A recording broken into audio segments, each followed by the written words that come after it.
ధన్యవాదాలు గురువుగారు, అత్యద్భుతంగా వివరించారండి. మరొక ప్రశ్న అండి, శాంతి గారు అడుగుతున్నారు. ఈ మధ్య కాలంలో పునర్జన్మ గురించి చాలానే వింటున్నాం. గత జన్మలు గుర్తుకు వచ్చి ఇంట్లో నుంచి వెళ్ళిపోయిన వారి వార్తలు చదువుతున్నాం. మరి నిజంగా పునర్జన్మ అనేది ఉంటుందా, లేక వారికి ఏమైనా మానసిక రుగ్మత అంటారా? మనిషి చనిపోయిన తర్వాత శరీరం నుంచి ఆత్మ వేరవుతుంది అంటారు కదా, మరి ఆ ఆత్మ ఎక్కడికి వెళ్తుంది? ఆత్మకి మరుజన్మ ఉంటుందా? సందేహం లేకుండా పునర్జన్మ ఉన్నది. అదే లేకపోతే ఒక్కొక్కడు పుట్టగానే పాడతాడు చూడండి. ఈ మధ్యన చిన్ని కుర్రాడు, ఏడాది కూడా నిండలేదు, హరే రామ హరే కృష్ణ అని అద్భుతంగా పలుకుతున్నాడు. కొంతమందికి చిన్నప్పుడే సంగీతం వస్తుంది. మా నాన్నగారు చెప్పారు, నాకంటే గుర్తులేదు కానీ, నేను పుట్టిన ఏడాది తిరగకుండానే భగవద్గీతలో శ్లోకాలు చెప్పాను. అలా చిన్నప్పటి నుంచే కవిత్వం వచ్చేసింది, చిన్నప్పటి నుంచే భాష వచ్చింది. అంత చిన్నప్పుడు వచ్చింది కాబట్టే తెలియకుండానే ధారణాశక్తి మొదలైన ఉన్నాయి. నా చిన్నప్పుడు నేను ఎన్నో క్షేత్రాలు తిరిగాను, ఎన్నెన్నో తిరిగాను. ఇప్పుడు మీ మధ్యలో తిరుగుతున్నంత మాత్రం చేత, లౌకికమైన వ్యక్తిగా తిరుగుతున్నంత మాత్రం చేత చిన్నప్పుడు ఉపాసన ఎక్కడికి వెళ్ళదు. నేను కళ్ళారా చూశాను, కొంతమంది పూర్వజన్మ రహస్యాలు కూడా చూశాను. ఒక భార్యాభర్తలు మేము చదువుకుంటున్న రోజుల్లో, నేను భీమవరంలో కొంతకాలం పాటు డిఎన్ఆర్ కాలేజీలో చదువుకున్నాను. ఆ చదువుకున్న రోజుల్లో ఎప్పుడు తగాదా పడేవారు భార్యాభర్తలు. నేను పగలేమో కాలేజీకి వెళ్ళి ఇంచుమించుగా 10 గంటల నుంచి 12 గంటల వరకు పాఠాలు ఉండేవి. ఆ తర్వాత ఒక్కోసారి 1 గంట వరకు ఉండేది, ఒక్కోసారి ఉండేది కాదు. 1 నుంచి 3 గంటల వరకు రెస్ట్, తర్వాత మళ్ళీ ఇంకొక గంట పాఠానికి వెళ్ళేవాళ్ళం. ఈ మధ్యలో 14 రోజులు భాగవతం చెప్పాను ఒక ఇంట్లో.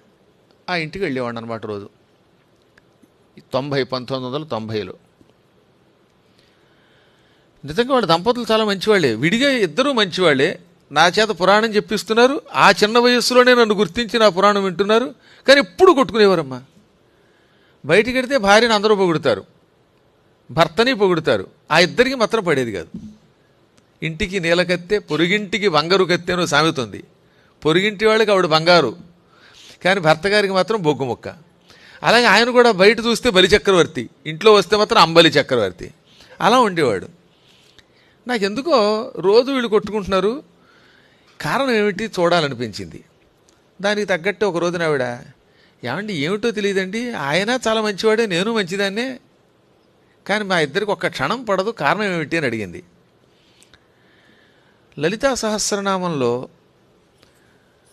చిట్ట చివరి నామం శ్రీ శివశక్తి ఐక్యరూపిణి లలితాంబిక ఉందే. ఈ నామాన్ని భక్తి శ్రద్ధలతో బాగా జపం చేసుకున్న, చదువుకున్న పూర్వజన్మ రహస్యాలు తెలుస్తాయి.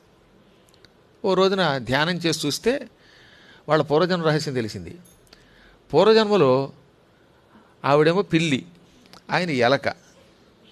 కన్నంలో టక్కన పట్టుకు తినేస్తూ ఉంటే కసిగా ఇలా చూశారు వాళ్ళు.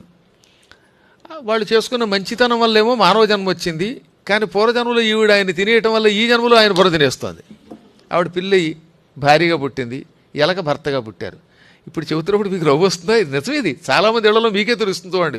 కొంతమంది భర్తలు గురకబెడుతూ ఉంటే సింహం గురకబెట్టినట్టు ఉంటుంది, లేదా కొన్ని కుక్కలు అరిచినట్టు ఉంటుంది. ఎక్కడో ఉంటుంది పూర్వజన్మ రహస్యం. ఆయన సింహమో గ్రామసింహమో. కొన్ని ఇళ్లలో కస్సు బుస్సులు ఆడుకుంటూ ఉంటారన్నమాట ఎప్పుడు చూసినా. కొంతమందికి గొంతు ఏడ్చినట్టు వస్తుంది, చూసారు కారణం? ఆ పూర్వజన్మలో లక్షణాలు ఇవన్నీ కూడా. ఈ జన్మల యొక్క కర్మలన్నీ పూర్వజన్మలను అనుసరించే ఉంటాయి. అందుకే వాటన్నిటికీ ప్రాయశ్చిత్తంగా ఏదో ఒక గురుమంత్రం, మీకు తోచిన ఒక మంత్రం విడిచిపెట్టకుండా అనుష్ఠానం చేయాలి. ఆ అనుష్ఠాన బలం చాలా గొప్పది. కొంతమంది తొందరగా వెళ్ళిపోవాలి, చచ్చిపోవాలని కోరుకుంటారు. పూర్వజన్మలో చచ్చిపోయేటప్పుడు మళ్ళీ జన్మెత్తితే ఈ రాబోయే జన్మలో ఎక్కువ కాలం జీవించకూడదు, తొందరగా శరీరం చాలించాలనుకుంటారు. అందుకే వాళ్ళు చాలా చిన్న వయసులో వెళ్ళిపోతారు. ఇవన్నీ మనకి తెలియకుండా వచ్చేవి. ఈ జన్మలో అయినా మీకు మోక్షం కావాలని కోరితే సాధ్యమైనంత వరకు భగవన్నామం చేయండి. చివరి క్షణాల్లో మనస్సులో ఏది మీ కోరిక అవుతుందో అదే జన్మ అవుతుంది. యాంతే మతి సా గతి. అంతే, అంత్యకాలమునందు యా మతి, ఏది నీ బుర్రలో ఉందో సా అదే గతి, గతి అవుతుంది. అంటే మరణించేటప్పుడు మా ఇల్లు మా ఇల్లు మా ఇల్లు అని తలుచుకున్న, మా షాపు, మా షాపింగ్ కాంప్లెక్స్, మా వ్యాపారం, లేకపోతే మా ఆవిడ, మా పిల్లలు, ఈ మొత్తం ఇల్లంతా ఎక్కడో అమెరికాలోనో ఆస్ట్రేలియాలో ఉన్న మా పిల్లలకి వాళ్ళని తలుచుకున్నామా, డామ్ అని చచ్చిపోయి కుక్కయి పుట్టి ఈ ఇల్లు కాపలా కాసి ఆ పిల్లలకి ఇవ్వడం కోసం వస్తారు. ఆ ఇంటిలోకి ఎవడన్నా వచ్చాడంటే బౌ బౌ అని మీద పడిపోతారు. ఇది నిజమండి, నేను చూసి చెప్తున్న మాట అన్నమాట, అనుభవంతో చెబుతున్న మాట.